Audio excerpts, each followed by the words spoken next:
What's going on there, friends and neighbors? I am Rob Reviews, and I just got done watching episode 2 from season 11 of The X-Files. This episode is titled This, and this feels a whole lot more like The X-Files. Now, episode 1, it was good. You know, it was a good way to start everything off, but it felt kinda lackluster. Although its ending really did make up for a lot really not happening, episode 2 truly feels like we're back in the swing of things with Mulder and Scully. Now, just like my last episode review, I'm not going to be doing a whole bunch of crazy spoilers with this. And as much as I would just love to talk about everything else that this episode did, no spoilers. I've been taking notes on both of the episodes so far, and I'm going to continue taking notes on every single episode, so when the final episode airs, we just talk about all of it together. But anyway, episode 2 takes place a couple of weeks after the first episode. Mulder and Scully are just chilling at Mulder's house, and then some weird shizzle starts going down with Mulder's phone, and that's all I'll say. Mulder, am I dead?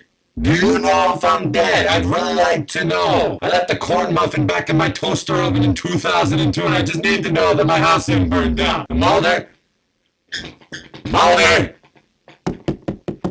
are you in there? The one shining thing about this episode from the very beginning was just Gillian Anderson and David Duchovny's on-screen chemistry. Yes, it was there in episode 1, but they were mostly apart in episode 1. But here in episode 2, they're working together, they're playing off of each other, Mulder's being sarcastic at some points, cracking jokes just like the good old Fox Mulder, and Scully is of course being the absolute badass genius that she is. So whatever worries I had after last week's episode are just completely, boom, gone. I really enjoyed this episode. The pacing was so much better, the action was awesome, the mystery behind what's unfolding right now, super duper excite. So essentially, the bulk of this episode is between Mulder and Scully. There's a little bit less going on behind the scenes this time around, but that's okay, because we're spending time with our favorite special agents. After the first commercial break, Mulder and Scully are essentially on this wild goose chase, deciphering puzzles, looking at clues and everything, and even good old Skinner managed to be useful, despite Mulder and Scully not really trusting him too much. That's another thing that I really liked about this episode. You are starting to feel the heaviness of everything that is going on within season 11. Mulder and Scully really can't do too much at this point, at least out in the open. During the daytime. Episode 2 was absolutely fantastic.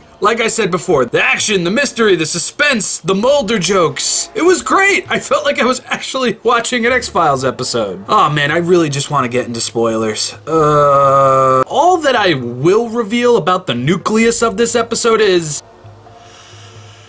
whoa. That was going on behind the scenes. And now all this. And then, whoa. Really? Boy. And with the preview of episode 3, as titled +1, it looks like we're going to be delving into some classic X-Files material. But anyway, have you seen the new episode? What did you think of the episode? Do you think it was a lot better than episode 1? Because I really do. Overall, I think the whole episode was just handled so much better. Come on, Chris Carter. And just to throw this out there, this episode was directed and written by Glenn Morgan, so... good on you, Glenn. If you would like for me to go into more spoiler-esque details for the next episode, please comment below and let me know. But until next time, everybody, I have been Rob Reviews. Hope you enjoyed, and remember, the truth is out there.